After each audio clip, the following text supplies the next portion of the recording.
Porque sé los planes que tengo para ti, dice el Señor. Son planes para el bien, para darle un futuro y una esperanza. Jeremías 29:11.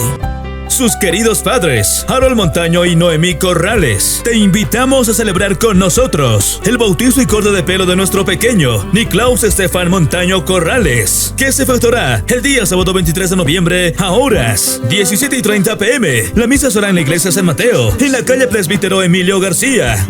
Gracias al cariño de sus padrinos, José López y Scarlett López.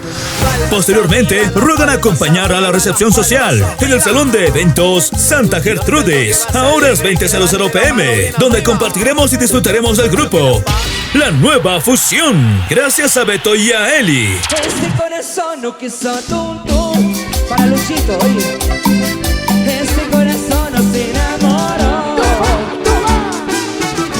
Todo lo que sí era vacilo. También estaremos bailando junto a la amplificación Sonido Ritmos. Entre licor y licor pronuncié tu nombre. Una papita en tu corazón. A todas nuestras amistades que no pudimos hacerles llegar la respectiva invitación, lo hacemos extensivo mediante la presente. Transmisión en directo por chasquieventos.com.